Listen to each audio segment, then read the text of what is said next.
To look back on what happened in the 2024 election and why, I was joined by my colleagues at the State House News Bureau for the discussion, Joe Ingles and Sarah Donaldson. Just under 70% of Ohio's registered voters cast ballots in this election. That was less than some expectations. Joe, including from Republican Secretary of State Frank LaRose, who had a press conference on Monday saying that this could shatter records with turnout. Well, and I think he was looking at those early voter turnouts. And if you look at those early voter turnouts, they were shattering records, okay? Where it came down to it was election day itself. A lot of the people who had voted early this time around didn't vote on election day, and they normally would. So I think if you were looking at, when we talked with Secretary of State LaRose going into that day, I think he was basing that on what he saw, what could happen. But we just did not see that huge groundswell of voters coming out at the very end. And the early voting data showed that more Republicans than Democrats, or more Republican-affiliated voters than Democrat-affiliated voters, actually voted early, which goes against what we quite often have said, that Democrats use early voting more than Republicans. That turned out not to be true. Right. And I think there was an expectation, the weather was nice, that people would go vote. But that's not what happened. Yeah, and there were unaffiliated voters. And if you look at the numbers of the unaffiliated voters, that eclipsed both the Republicans and Democrats put together. And, so unaffiliated voters, you never know which way they're going to go. So when people always say, oh, what do you think is happening from these early vote totals? I'm like, it's just like a poll. I don't know. I can't tell you. Exactly. And it's not surprising that you saw this increase in Republican early votes, Republican affiliated early votes, to me, because the Trump campaign was pushing that. There was this whole hashtag swamp the vote movement, and you saw high-level Republican politicians in Ohio early voting and telling other people to early vote. So it's not really super surprising to me that it wasn't just Democrats and unaffiliated voters that were driving up those early vote totals. We were all talking to voters throughout this, which is always great to hear from actual voters who plan to vote or who have voted.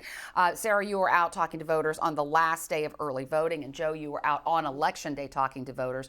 What were your impressions about the big issues that these folks you talked to and others have said that they came out for?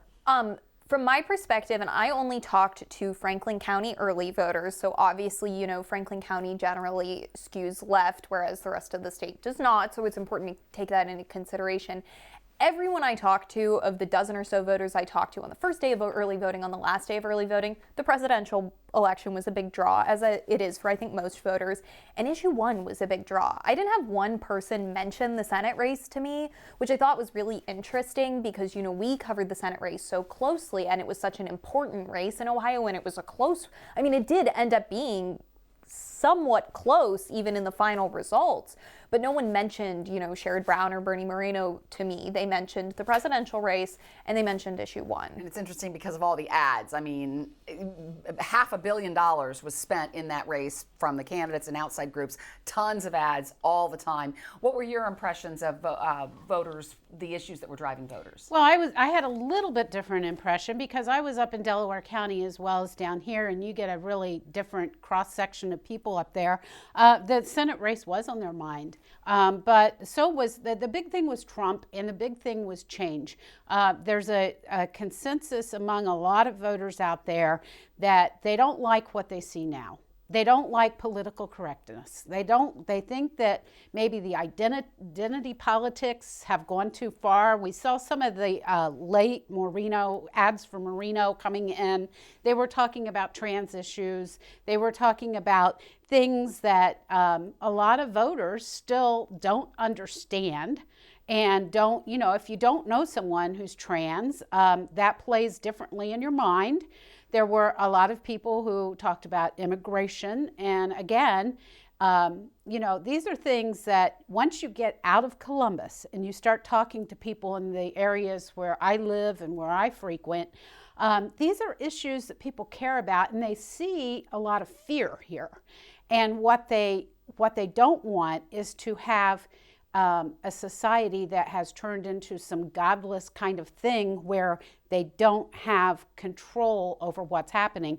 And that's largely what they see sometimes, and you'll hear it. If you talk to them, they will talk about these issues and a fear that everything's going awry. And that is one of the reasons why Delaware County had 80% turnout, whereas Franklin County had 64% turnout. Lucas County, this played a big role in the race between Marcy Kaptur and Derek Barron, 61% turnout. Cuyahoga County, 64% turnout. That is part of the story here, I think. So let's talk about election night. So Joe, you were with Sherrod Brown in Columbus. Sarah, you were with Bernie Moreno in Westlake. Let's start with you. What was the night like? It was really high energy from the start. There were these massive shrimp towers that all of the reporters and I were laughing about, but it was obviously, I think, going to be a celebration. I think people felt really confident coming into election night that Bernie Moreno was going to quote unquote retire Sherrod Brown. A lot of folks in MAGA hats and Bernie Moreno buttons, and I saw this one woman who's walking around in this big elephant hat that she got a lot of photos taken, and she accidentally hit me with the elephant hat at one point. She said, "I'm sorry," and I said, "That's okay, it's really big." But the energy continued to rise. Fox News was playing on the TVs, and every time Bernie Moreno and Sherrod races kind of flashed across, because you're getting the national information, there were big cheers as those margins started to get closer, because of course the way Ohio counted the votes, initially Sherrod Brown was on top and Sherrod Brown was winning, and then it just kept getting closer and closer, and then Bernie Moreno of course eclipsed Sherrod Brown and ended up the unofficial totals have him winning by about 4 percentage points, which of course it should be mentioned, and people were very celebratory about President-elect Donald Trump's win on both in Ohio and across the country on election night at this party. But Moreno did underperform President Donald Trump by like 8 points in the state, which both sides of the campaign, and I think you may agree with this, said it was going to be a tough race. I mean, Sherrod Brown had said that was going to be his toughest re-election bid yet. Obviously, it was not successful, but I don't think anyone on Moreno's side was saying that it was going to be easy either. They knew they were up against a populist Democrat who had a lot of popularity in Ohio, who had won tough races before, and who fundraised like crazy.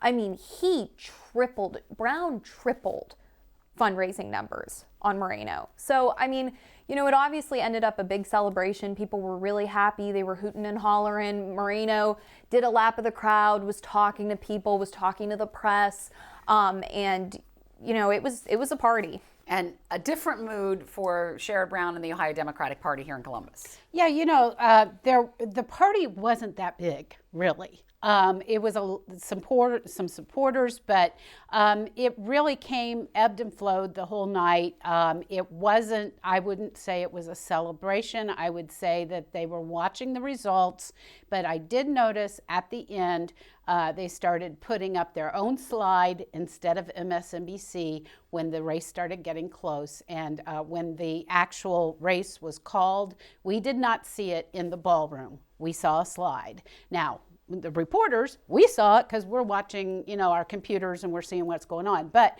it was a different element. But I think the thing that one thing that we really need to talk about in this race is the effect of the outside money. Yeah, you're right that Sherrod Brown outraised Bernie Moreno by a lot. But when you look at this outside money that came in and the messages that they were hitting with that, it was very hard. I know Sherrod Brown had taken out an ad that tried to hit back on the trans issue, but you've got a lot of messaging out there on that issue, and when you've got a lot of money coming in, flooding it, and you can't control the message necessarily, it's a difficult thing. And that leads to the question, we only have a couple more minutes left, that leads to the question of what happens with the Ohio Democratic Party now. They have one statewide office holder in Supreme Court Justice Jennifer Brunner. Yep. Where do they go from here? They got to do some soul searching. They have to do some soul searching. They have to figure out why they're losing places that they used to win. And I think, that maybe involves them getting out into those communities and actually establishing. Some communities have no Democratic headquarters. Some places, if you're a Democrat and you wanted to go to their office to talk to someone, there's no Democratic Party office. You wanted to add something? Well, and I was going to say just quickly, briefly on that back issue, obviously, on the flip side of Brown kind of hitting back on transgender issues, LGBTQ folks break for Democrats. So any Democrat who tries to combat that is risking alienating LGBTQ voters as well.